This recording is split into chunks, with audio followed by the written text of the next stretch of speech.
C'est un plaisir. À Malabo, ça sera une grande cérémonie.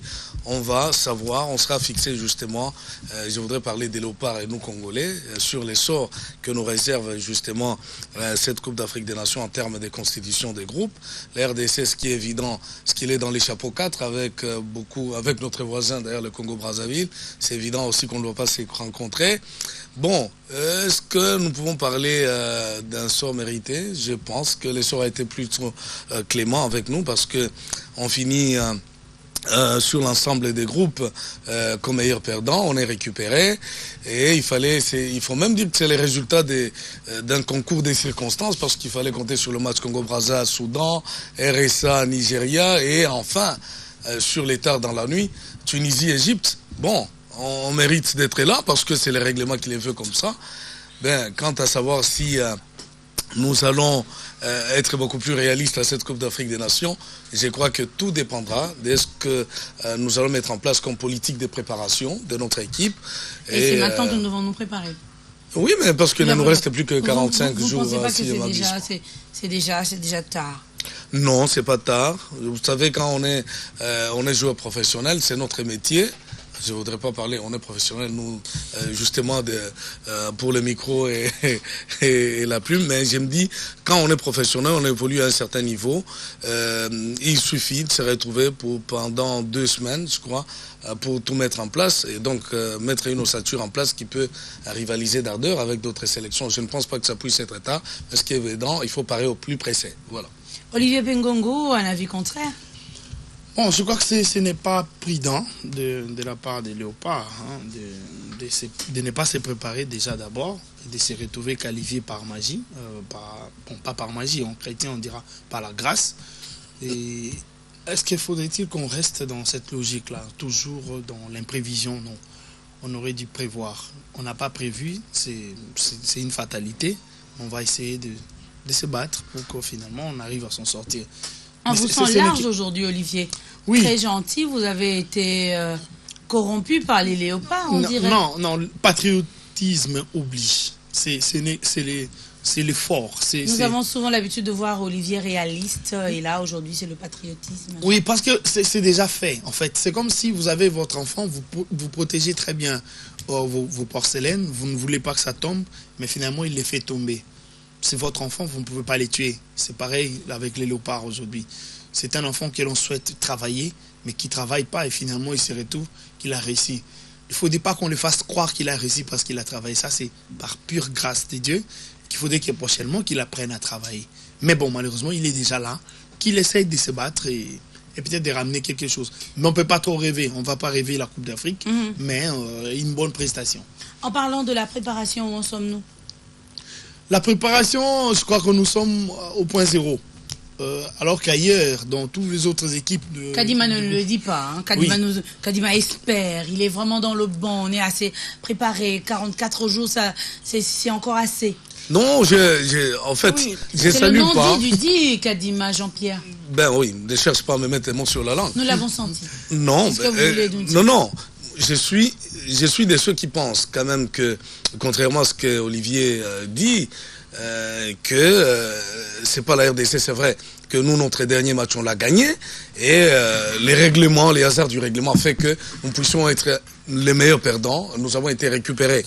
Bon, est-ce que c'est une grâce? Je ne pense pas. C'est le règlement qui les veut comme ça. Et au moment où nous parlons, je pense qu'il y a Florent Ibenge, au niveau de la Fédération congolaise de football, l'association, il est en train de travailler justement en intelligence avec le comité exécutif de la FECOFA pour mettre sur pied une ossature capable. Ce qui est évident, ce qu'il y a déjà une ossature qui existe, mais ça ne va pas nous empêcher à y injecter quelques 2-3 éléments pour essayer de donner un souffle nouveau à cette équipe en pleine construction. Le président de la fédération l'a dit, nous n'allons pas en Guinée équatoriale pour remporter les titres de cette Coupe d'Afrique des Nations, nous allons pour jouer, mais pas pour faire les figurants. C'est clair. Je ne pense pas que l'ambition, la première mission de l'OPA soit de remporter les titres. Non, nous y allons, tout en espérant qu'à l'horizon 2017, par exemple, nous pouvons nous dire, ok, nous sommes prêts pour y aller, compétir avec les autres et gagner éventuellement les titres. Voilà, mais pour l'instant, c'est pas inscrit à l'ordre du jour. Voilà. Katameya. Je crois que c'est resté encore dans ce que je regrette depuis un temps dans ces pays. Vous savez que ça fait 20 ans, le football avait progressé dans ces pays. Nous avons reculé de près des 20 ans passés. Ça me fait très mal. Ça me fait très très mal. Je me rappelle qu'en 92, avant que l'équipe de Léopard ne parte à Tunis, 94 si je ne m'abuse, oui, exactement 20 ans, cette équipe avait un plan de travail. Il y avait un schéma pour 2 ans avec 17 mois de prévision. On savait qui on a contacté pour jouer un match, où on devait aller, qu'est-ce que l'équipe devait faire. Curieusement, 20 ans après, nous avons oublié ce qu'on avait déjà appris. Savoir faire un plan de travail, savoir s'y préparer. On l'a perdu. En 98, quand nous sommes allés avec Mzé, je me rappelle, cette équipe avait un plan de travail. Elle n'était pas partie en Coupe d'Afrique directement pour aller à la compétition. 30 jours, je me rappelle bien, avant la compétition, l'équipe s'est retrouvée vers Bénin en train de préparer, chercher des adversaires, des tailles et livrer des matchs amicaux. C'était très intéressant. Comme conséquence, quand cette équipe s'est présentée en compétition, elle était difficile à battre. Nous nous sommes éliminés en demi-finale face à l'Afrique du Sud parce qu'on a été diminué dans la compétition avec beaucoup de joueurs absents au cours de ces demi-finales. Il y a eu des cartons rouges qui ont défavorisé notre défense. Et finalement, ça nous a éliminé.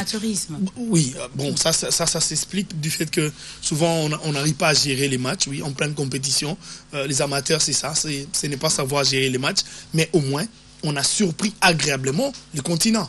En travaillant dans les silences, dans le coulisses, livrant des matchs amicaux dans des environnements pratiquement inconnus, les Léopards sont arrivés à produire un très bon jeu et l'équipe s'est retrouvée en demi-finale et a ravi même la 3e place au pays organisateur, le Burkina Faso.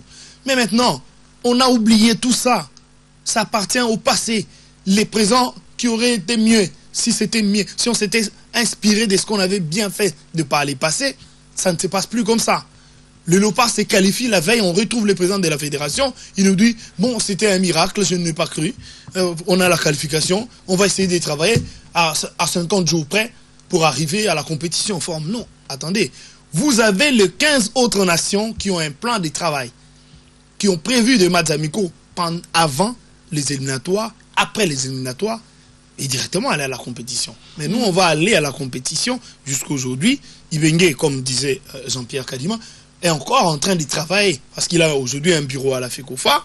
Il va devoir travailler pour présenter ses calendriers. Peut-être dans 10 jours. Hein. Ça sera alors 30 jours près de la compétition. Dans les bonnes conditions, mais là, quand même, on doit essayer de relever. Vous faites grand. Moi, je cette coupe. Parce que notre coach bien aimé est bien équipé, bien choyé. Non, mais ce qui est... Moi je suis pas trop... Et pire, ce que Diane a dit. Hein. Est-ce qu'il est occupé? Est-ce qu'on s'occupe de lui? Il n'est pas payé. Il n'a pas de salaire, il n'a pas de contrat de travail. Merci bien, merci bien. À manger et à boire de ce côté-là. Olivier Pengongo Katameya. Oui, Jean-Pierre Kadima. Je crois que c'est une autre paire de manches. C'est vrai que je suis tout à fait d'accord. Je suis un nationaliste patriotique. Je voudrais bien que l'on fasse signer quand même un contrat de travail à Florent Ibenge, comme on l'a fait par le passé pour les expatriés. Je suis tout à fait d'accord qu'on traite nos entraîneurs nationaux sur un régime régulier, sur un régime qui est réservé à tout expatrié qui arrive. Mais je crois que, comme je le disais tout à l'heure, je ne suis pas trop passéiste, mais j'aime toujours interroger l'histoire parce que ça nous permet finalement de projeter l'avenir, voir ce qu'il y a. Il parle de 98 au Burkina Faso, je me rappelle, et c'est vrai, on avait un plan de travail. Ce qu'il faut peut-être demander actuellement aux dirigeants de la Fédération congolaise de football, l'association, justement avec les grands sponsors, ce qui est le gouvernement central, ce qu'il ne faudra pas, dans le temps qui nous reste, aller plus loin. C'est-à-dire quoi, on est en Guinée équatoriale, on trouve un pays juste à côté de la Guinée équatoriale. On essaie, parce que là, on a la même température qu'en Guinée équatoriale. On travaille là-bas et éviter de nous amener au Qatar, par exemple, au Sultanat d'Oman, dans un autre continent, alors que l'Afrique, c'est ici. Et des réalités ne sont pas les mêmes. Je crois que il faut faire confiance à cette équipe.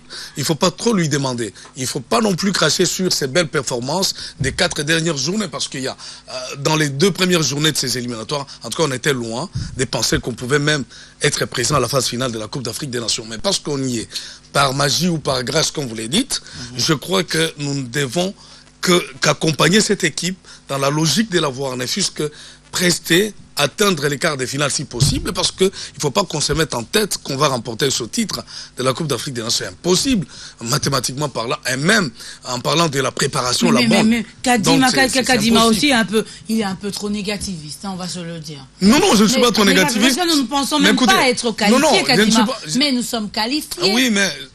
Oui, je l'ai dit, c'est à la faveur du règlement qu'il voulait comme ça. Mais est-ce qu'il faut continuer dans cette logique? Non. Il faut... Le hasard, qui sait, les dieux vont regarder notre côté. Oui, mais qui te dit que demain Dieu ne sera pas équatorial? 2015, c'est pas 2014. Non, mais oui, parce que s'il a été congolais hier, aujourd'hui il peut être gabonais, pourquoi pas? Ah, les ballons roulent pour tout le monde, on a dit. Il ne faut pas qu'on se voit la face. Ce qui est évident, c'est qu'il y a un travail de fond qui doit être fait au niveau de l'équipe nationale. C'est évident. Et pour cela, il faut que le gouvernement central, qui est le sponsor officiel de l'équipe nationale, mette des moyens à la disposition du staff technique et de la fédération. La fédération, je crois que c'est en termes de programmation. Mais c'est surtout le staff technique qui est concerné. Et pour cela, il faut motiver tous ces jeunes gens. Il faut déjà qu'on les représente un cahier des charges qui les convainc à venir. Ils viennent, c'est déjà quelque chose, parce qu'il y a 2 ans, les professionnels ne venaient même pas parce qu'ils étaient démotivés. Il n'y avait pas de bonne politique sportive au niveau du pays mise en place par... Est-ce qu'il y a la politique ou c'est ça le problème. Et donc, je crois que c'est seulement l'essence et l'effet du patriotisme qui anime ce jeune gens pour qu'ils arrivent. Et pour cela, il faut les encourager. Et ne pas cracher quand même sur leurs belles performances, comme je le disais tout à l'heure. Alors, Olivier Pengongo, Florent Ibenge à Kinshasa, pourquoi n'est-il pas à Malabo? Ça, c'est décevant. Parce qu'à un certain niveau, on aurait souhaité qu'ils se retrouvent là-bas, comme tous les autres qui vont participer au tirage. Mais Ibenge se retrouve à Kinshasa. Parce que c'est le fruit du hasard. Oui, non, il n'y a pas que ça. Parce que je me rappelle bien que M. Constant Omar, il ne manque pas de tels événements. Et il serait important, même dans sa suite, que l'entraîneur national l'accompagne. Pourquoi? Parce que c'est à l'entraîneur national de faire le travail, de voir ce qu'il faut faire et de comprendre un peu certaines réalités. Il devait palper certaines choses de droit des faces.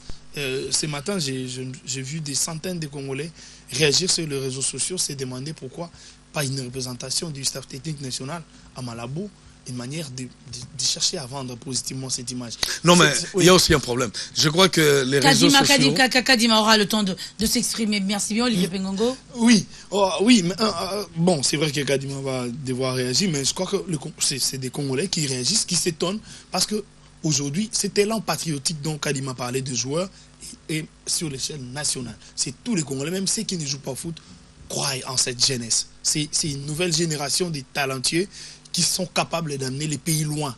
Mais malheureusement, ils ne sont pas accompagnés par un projet.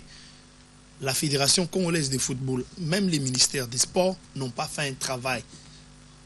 Ces jeunes gens ont cru en un projet qui se trouve dans la tête de Florent Ibenge, qui les a promis qu'entre 2017 ou 2019, si on travaille maintenant, on peut gagner la Coupe d'Afrique des Nations et nous qualifier à la Coupe du Monde. Ce n'est que verbal, ce n'est que dans la tête de Florent Ibenge. Ce n'est pas encore écrit sur papier ni par la fédération, ni les ministères. Et ça, les Congolais rêvent que la fédération et les ministères cogitent avec Ibenge et finalement trouvent une formule pouvant permettre à la RDC d'aller de l'avant. Mais c'est décevant, c'est très décevant quand l'équipe, quand les nations, le concert des nations des équipes qui vont jouer la Coupe d'Afrique des Nations vont se retrouver aujourd'hui à Malabo, que le staff technique national de la RDC ne se retrouve pas. Pourquoi? Parce qu'on joue toujours les outsiders.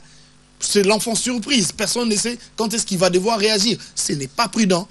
La logique voudrait qu'à chaque grand concert des nations, en tout cas au niveau de l'équipe nationale, que Florent Ibenge ou encore le staff technique national soit là-bas, que ça se retrouve là, que ça découvre, que ça apprenne ce qui se passe ailleurs. Si on ne sait pas voir ce qui se passe, il ne faudrait pas qu'on soit surpris à chaque fois en voyant les adversaires jouer.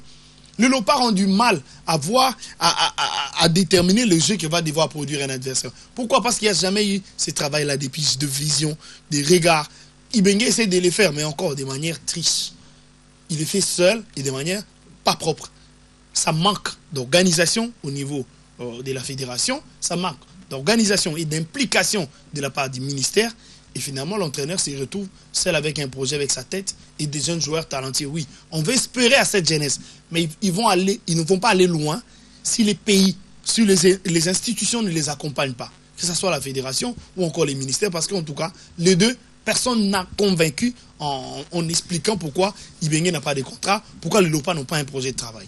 Jean-Pierre Kadima va essayer de nous expliquer aussi le rôle du ministère, staff, FECOFA et tout. Mais bien avant, il réagit au propos d'Olivier Bengongo.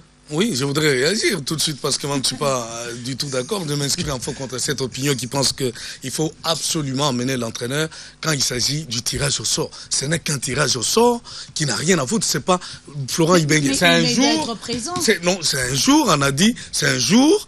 C'est vrai, peut-être qu'il veut entrer en contact avec d'autres sélectionneurs, essayer d'échanger. Et même là, c'est beaucoup plus stratégique. Je ne pense pas que l'entraîneur puisse se livrer à donner toute sa politique sur la préparation de son équipe.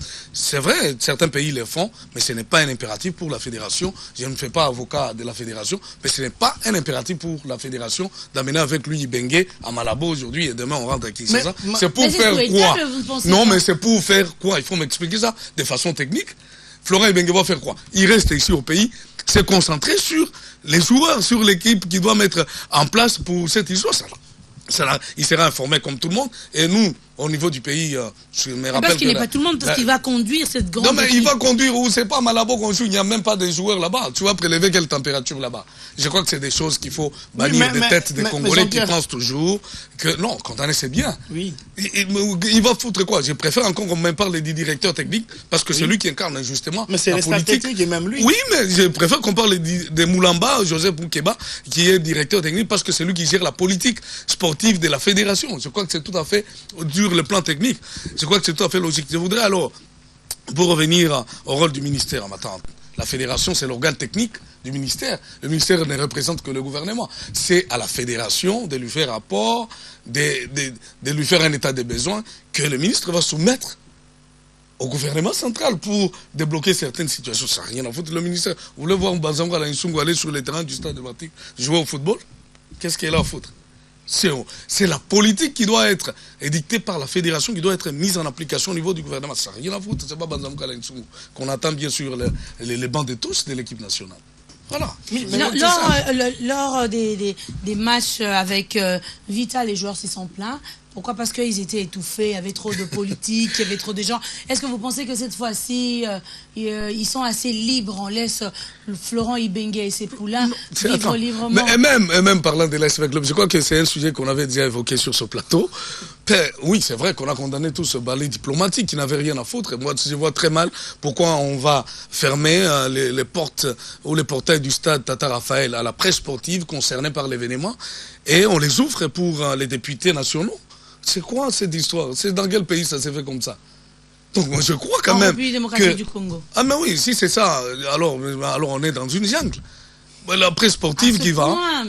Ah mais oui, justement, mais attends, la presse sportive, je me rappelle que le département de communication de l'ASV Club a fermé les portails du stade de Tata Raphaël à la presse, concernés directement par l'événement. Et à un moment, on passe par les entraînements des clubs. Ce sont les députés tout autour du terrain. Ça, c'est une grande parenthèse. Voilà. Néanmoins, vous pensez que cette fois, pour les Léopards, ils seront assez libres? Florent Ibenge Ils ont toujours été libres. Facilement. Ils ont toujours été libres. C'est vrai que Florent Ibenge, c'est un monsieur que j'apprécie beaucoup. C'est pas du genre à se laisser manipuler par qui que ce soit. Je crois qu'il fonctionne avec ses idées, comme Olivier les rappelait tout à l'heure. Et de par sa personnalité d'abord, c'est quand même un monsieur qui a un caractère. Hein, donc c'est pas comme par le passé, parce que vous savez, à un moment, les politiques s'en mêlent, on te dicte des choses que tu dois mettre en application. Non, tel joueur. Vous voyez la campagne, par exemple, les 6 journées des éliminatoires. Là, on parle avec une équipe. De la FECODI.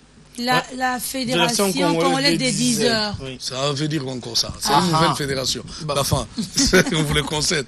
Mais je crois quand même qu'il est libre. Jusqu'ici, ces questions, comme Olivier le disait, et je suis tout à fait d'accord sur ce point avec lui, il faut qu'on mette à sa disposition des moyens, qu'il soit motivé à la hauteur de son salaire qu'on doit donner. Il est contractuel. Et donc, je crois que si on les traite sur ce régime-là, il va faire bien son travail. Parce que les jeunes gens croient quand même à lui. Il faut prouver parce que le gouvernement a 15 000 choses à faire. Mais on ne va pas simplement obliger lorsque vous ne donnez que l'essentiel. Il faut quand même que ce que vous allez proposer, il faudrait quand même que ces victoires soient assez, vous soyez assez performants pour mériter la confiance totale du gouvernement. Oui, moi je crois qu'Ibenge aujourd'hui a prouvé la fédération, avec les ministères, contrairement à ce que disait Jean-Pierre, M. Banza n'a pas que comme travail de recevoir les projets venant de la FECOFA. M. Banza, jusqu'à présent, depuis qu'il est là, n'a pas permis au pays de bénéficier de l'application de manière correcte de la loi sportive publiée par le chef de l'État. Il doit accompagner les mesures qui devront permettre au sport en RDC d'émerger. Apparemment, ce n'est pas bien fait. Pourquoi? Parce qu'avec les léopards, si la fédération a déposé depuis 4 mois un projet de contrat au niveau du ministère des Sports pour que Bengue puisse avoir un contrat de travail, et qu'au lieu que ce soit le ministre Banza qui puisse faire le suivi, c'est M. Constant Oumari qui nous informe qu'il est allé voir le ministre du Budget, savoir si le dossier est déjà passé par là et que si ça s'est retrouvé au niveau de finances. Ce travail de suivi-là, il y a un secrétaire général du ministère des Sports, il y a des techniciens du gouvernement qui sont présents dans les institutions du gouvernement censés bien accompagner les projets qu'amène la fédération. Si la fédération a déposé la première fois, les documents s'est perdu quelque part. Pouvez vous imaginer. Et que Constant Marie nous confirme qu'il a réintroduit une deuxième copie du même document pour que l'entraîneur puisse avoir un contrat, pour qu'on sache où on va et quel est le travail qu'on va devoir faire. Il fait son travail des conseils techniques du gouvernement, il le remet aux membres du gouvernement censés assurer le suivi. Le ministre Banza ne fait pas du suivi. Parce que quand M. Constant Oumari commence, lui, par aller voir le ministre du Budget, aller chercher le ministre des Finances, ça veut dire qu'il y a faille au niveau du ministère des Sports. Ça veut dire que le ministère des Sports ne s'applique pas complètement pour résoudre le problème des sports qui passe par son ministère. Si Constant Oumari doit aller chercher le Premier ministre, doit voir le ministre du Budget, le ministre des Finances, ça, il y a dysfonctionnement. Donc le ministère des Sports n'apporte pas ce qu'ils sont censés apporter. C'est vrai que je ne suis pas en train de laver la FECOFA. La FECOFA introduit, certes, en retard aussi.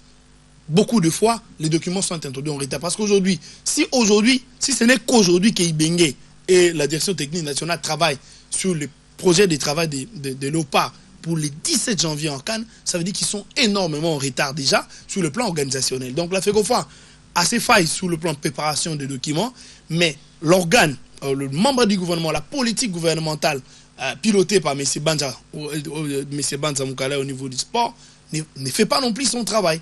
C'est lui d'accompagner et de permettre à l'équipe nationale de bénéficier de ça. Parce que quand on pose la question au ministre Banza de savoir quel serait le sort de Léopard, qu'est-ce qui va se passer, comment les choses se préparent, le message est très vague. Il vous dit que les choses vont s'améliorer. Attendez, il ne faudrait pas qu'on nous raconte. Ça, c'est politique. Nous sommes dans un domaine technique où tout ce qui devait se faire doit être connu. Ça, c'est publié en avance. Nous savons aujourd'hui que le 15 mars 2015, la France va jouer contre l'Uruguay.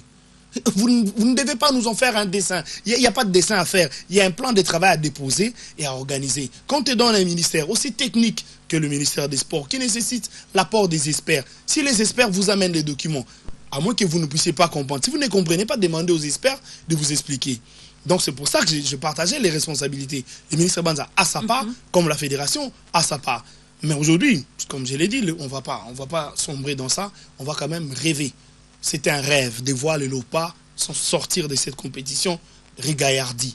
Ils ne vont partir avec 25% de chances de se qualifier mathématiquement. Déjà, Jean-Pierre Kadima nous demande de ne pas trop rêver, de rester dans la réalité. Non, les Congolais aiment rêver, Anadi. On est habitué à ça et finalement, des fois, ça nous ramène des titres. On a gagné des par les passés en surprenant. Olivier Pégongo, vous vous rendez compte que là, vous êtes en train de parler du Congolais qui vit dans le hasard. Oui, on est des outsiders. On ne s'est jamais placé la RDC quand une compétition dans la réalité, non, jamais. Pas dans la préparation. Vous pensez que tout ce que nous avons jusqu'à maintenant, nous sommes dans l'histoire de la fourmi et de la cigale. Merci bien Olivier Pégongo. Alors, Jean-Pierre Kadima, on nous parle de Trésor Poutou qui souhaite faire partie de cette grande équipe Léopard. C'est encore quoi cette chanson? Pourquoi les gens... Pourquoi vous cherchez... C'est encore quoi cette histoire? Non, mais oui, Poutou Trésor, c'est un international congolais. Il est footballeur. Il vient de son championnat, bien que moins compétitif, d'Angola. Bon, oui, il n'a pas fini malheureusement en tête avec son équipe de Cabo Scout. Ils sont deuxième parce qu'ils ont été battus, je crois, par Benfica ou Progrès, je ne sais pas. Quant à dire que il souhaite, non, c'est pas lui qui souhaite. S'il souhaite, il a déclaré. Oui, mais s'il a déclaré, mais c'est pas lui, c'est pas automatique. Ça dépend de Florent Ibenge. Et puis je l'ai toujours dit. Et puis je l'ai toujours dit en a dit. Jean-Pierre Kadima, votre point de vue par rapport à non, si l'entraîneur. Non, c'est pas mon point de vue. Si l'entraîneur Florent Ibenge. Nous analysons toujours, nous donnons. Si Florent Ibenge. Je l'ai dit. Si Florent Ibenge pense que actuellement Poutou est en forme et qui veut les récupérer pour donner un souffle nouveau à son ossature, l'équipe nationale, bien ça ne fera mal à personne, d'autant plus qu'on connaît quand même ce que c'est qu'un Poutou Trésor dans ce pays. S'il n'est pas performant, au niveau du championnat d'Angola, on les prend pas, on ne doit pas se voiler la face, s'il estime qu'il n'est pas en forme actuellement. Je l'ai toujours dit, l'équipe nationale, ce n'est pas une assemblée nationale où toutes les localités du pays sont représentées. On a besoin des meilleurs du moment. On n'a pas parce qu'il vient de Mazembe, parce qu'il a été à Kabouskor. Non. Il est bon, on les prend. Il n'est pas bon, il va attendre 2017, c'est clair. Voilà, c'est ça mon point de vue. Olivier Pengongo Katame, à votre point de vue? Bon, je crois que je vais être un peu plus cruel que Jean-Pierre. Poutou n'a joué que 2 matchs. Et il n'a pas sa place. On n'a même pas besoin de tester un joueur qui ne vous a livré que 2 matchs du championnat d'Angola. Un championnat inférieur au nôtre. Le championnat angolais ne dépasse pas notre championnat. Ce n'est pas un championnat professionnel. Certes, il y a beaucoup de moyens aujourd'hui qui sont mis là-bas, mais ça n'a pas encore réussi à élever les niveaux. Mais c'est un professionnel, on doit se le dire déjà là, avec tous les poulains de Ibenge, on pleure un peu, on est un peu en train de douter par rapport à l'amateurisme des 3/4. Et pourquoi ne pas avoir un professionnel qui va apporter un bon souffle et un punch? Oui, mais je crois qu'on ne l'amène pas, même s'il n'est pas en forme. On le prend parce qu'il est capable. Or, aujourd'hui, tous les éléments réunis, Poutou n'est pas capable. Il ne nous a livré que 2 matchs en phase retour. Total 11 matchs du championnat d'Angola. Il n'a que 11 matchs du championnat d'Angola dans les jambes. Vous allez le comparer avec des joueurs qui ont livré 50 matchs, qui sont performants, qui sont actifs, et dans des championnats bien meilleurs que celui de l'Angola. C'est là les problèmes. Je disais tout à l'heure que le football, ce n'était pas de la supputation politique. C'est des faits scientifiquement démontrables. Il n'a joué que 11 matchs dans un championnat inférieur au nôtre. Quel que soit son nom, il n'a pas sa place. Il a sa place quand il joue dans un meilleur championnat et qu'il est très bon. Hier, je disais sur cette antenne, par exemple, des garçons comme Dieu merci, blessés comme lui, viennent de reprendre le championnat. Et pendant les 45 jours ici, lui va nous livrer peut-être 10 matchs. S'il est actif dans les 10 matchs, et que Bengue pense que 10 matchs d'affilée, je peux essayer de les tester pour voir s'il a retrouvé son niveau. Il les teste, mais il ne le prend pas automatiquement, qu'il se retrouve en Guinée équatoriale. Non, il n'a pas une place directe en Guinée équatoriale parce qu'il s'appelle Mpoutou Mabi. Il n'a pas gagné une Coupe d'Afrique quand il était Mpoutou Mabi à 100% de sa forme.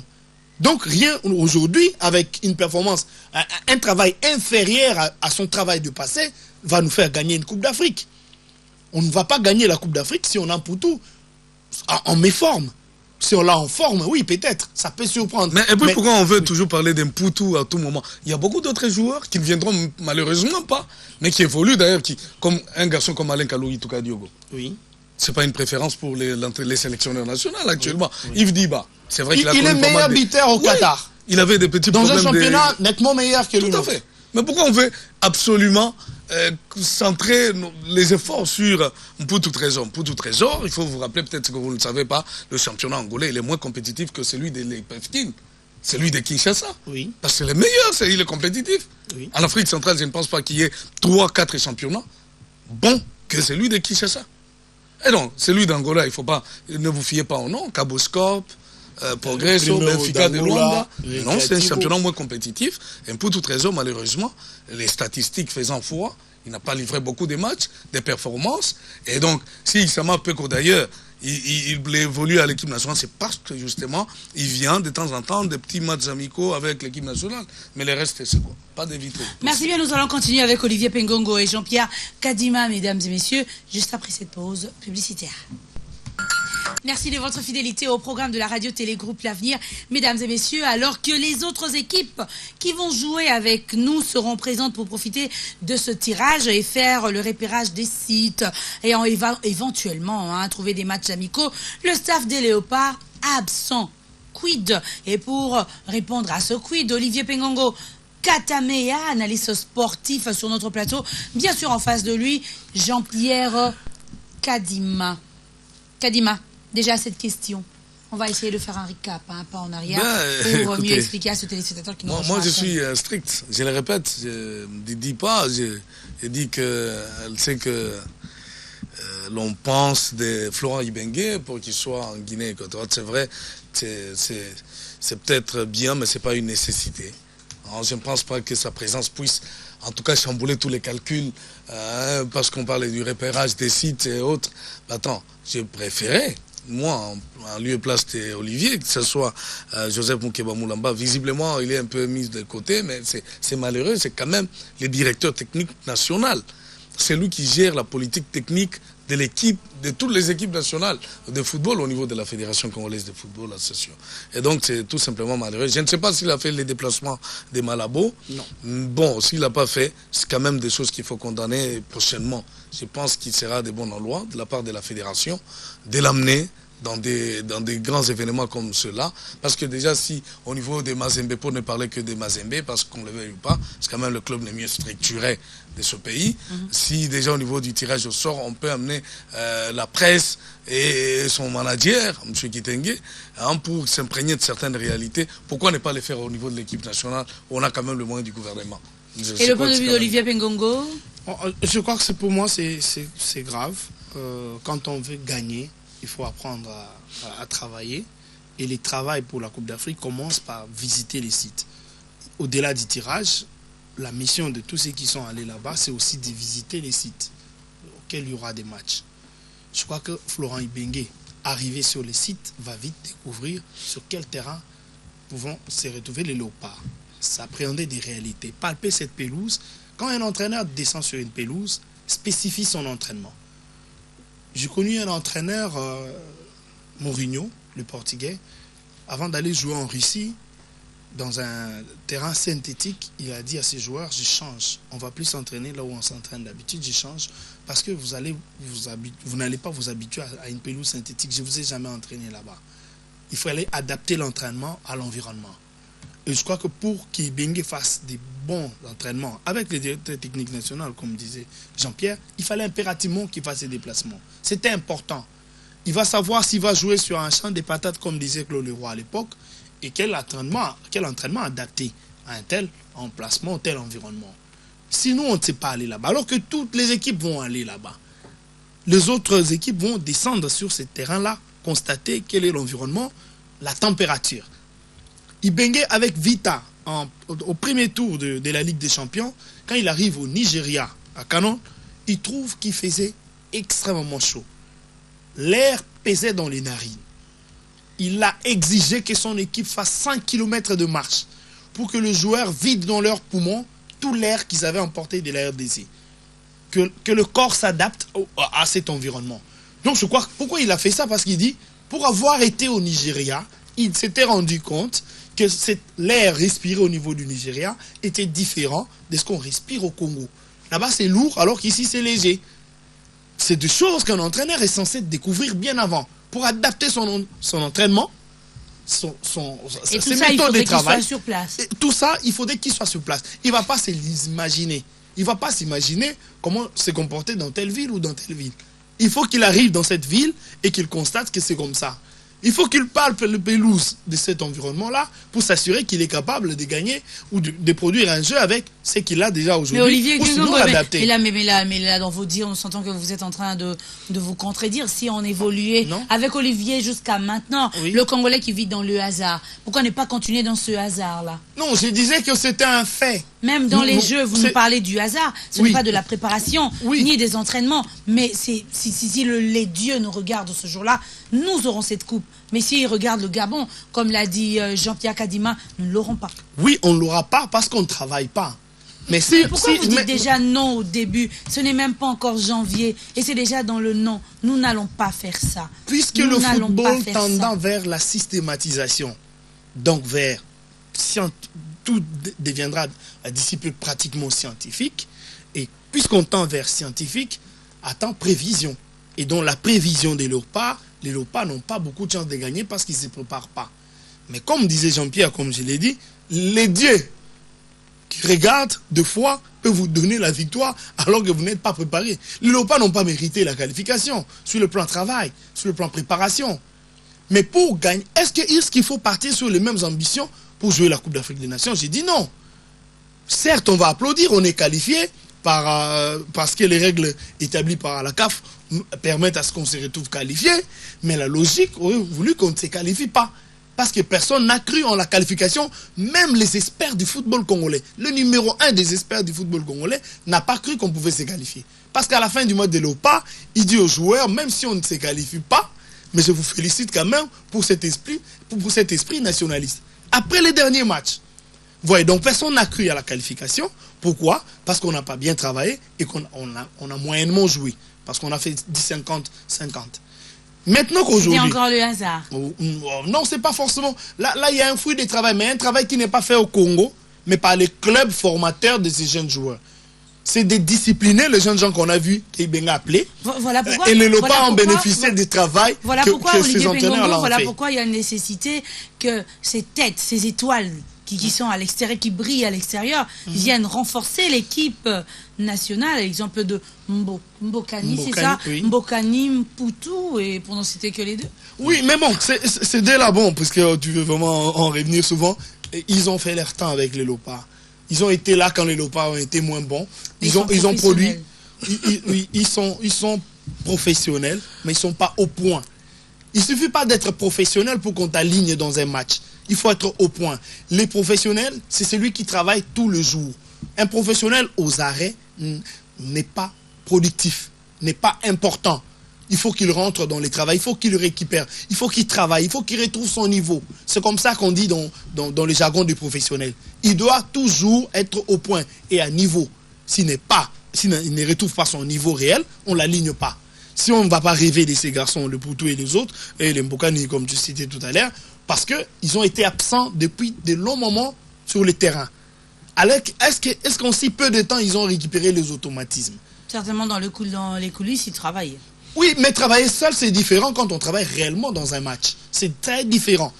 En tout cas, c'est prouvé de par les passés que les joueurs qui sont restés longtemps sur le touche, quand ils reviennent sur le terrain, ils perdent les automatiques. Ça, c'est le premier. Le deuxième aspect, cette nouvelle jeunesse qu'amène Florent Ibenge a un système de jeu totalement différent de ce qu'ils ont produit avant, les Poutou et les autres. Ce n'est pas le même système, ce n'est pas le même schéma et ce n'est pas la même logique. La logique de Poutou et de Mbokani, c'était Soda Koufanambo on est na poche. Avant de commencer chaque compétition, ils avaient l'argent dans les poches. C'était des revendications. Mais vous savez, avec cette jeune génération, ce n'est pas l'argent qui compte. Nous jouons d'abord le match. C'est d'abord le match, c'est d'abord ce que vous... Mais voilà, c'est une philosophie. C'est une philosophie. Jean-Pierre Kadima, votre point de vue? Je pense que c'est comme il l'a dit là, c'est une autre jeunesse, une autre génération avec une autre philosophie, avec une autre vision des choses. Et ça, c'est beaucoup plus encourageant parce que c'est vrai, les jeunes gens, quand ils viennent pour jouer un match de football, ils ont besoin d'argent. Mais c'est pas ça la priorité de cette génération, heureusement pour nous. C'est pas ça la priorité. Il y a des revendications à faire, on les faisait avant. Ça, je me rappelle encore l'époque de Patrice Neveu, les Ducreux et les autres. Hein, Henri, je crois. Oui, donc, Despireux. J'allais parler de Francis Ducreux. Alors, ça, je crois que c'est une philosophie qu'il faut encourager parce que les jeunes gens viennent d'abord pour qu'on les découvre. Ils veulent jouer pour leur pays. Et là, c'est très important. Ils ont... Contrairement à ce que les autres ont fait par le passé, ils ont préféré endosser les maillots d'autres pays, mais aujourd'hui ils sont malheureusement mis de côté. C'est entre autres les Peggy Louindoula, les Vicky Mavouba, ils ont préféré opter pour la nationalité française, mais ils n'ont jamais été alignés dans un match officiel malheureusement. Alors, s'imprégnant de cette réalité, les jeunes gens se disent non, pourquoi ne pas aller jouer chez nous? On nous reconnaît, on reconnaît notre valeur et on sera toujours convoqué à l'équipe nationale. Ils viennent pour cela, je crois qu'il faut applaudir ça. Et ça part aussi de la crédibilité de l'entraîneur lui-même. C'est quand même, c'est peut-être l'occasion aujourd'hui de lui jeter les fleurs. Florent Ibenge, c'est toute une autre génération qui arrive avec beaucoup d'autres idées, de nouvelles idées, des idées novatrices. Donc je crois que c'est quelque chose de bon, il faut encourager. Alors, Olivier Bengongo, on va terminer, bien sûr. Quelle est l'équipe qui peut succéder au Nigeria en remportant cette CAN? compliqué parce que la Coupe d'Afrique nous garde souvent beaucoup de surprises. C'est pour ça qu'on aime ça. Mais en partant comme ça, sur papier, nous savons que c'est l'Algérie qui est placée FIFA, être capable de prendre la Coupe. Il y a beaucoup de bonnes équipes. Vous avez l'Afrique du Sud qui est capable de surprendre, la Tunisie, la RDC dans le lot des équipes qui peuvent surprendre. Mais les équipes qui peuvent gagner, actuellement, on voit la Tunisie, on voit l'Algérie, on voit l'Afrique du Sud, des équipes qui ont prouvé, en tout cas dans les éliminatoires, que ce n'était pas des amusements, c'était un travail sérieux et cohérent pour les sacs. Jean-Pierre Kadiba? Ben, c'est comme il disait sur papier, l'Algérie est bien partie pour remporter cette Coupe d'Afrique des Nations, c'est un souhait, même si je souhaite également que la RDC puisse surprendre, et ça ne sera pas l'effet du hasard. Merci bien Olivier Pengongo, Jean-Pierre Kadimaïla, mesdames et messieurs. Un sujet nous attend, nous parlerons de Patrice Emery Lumumba.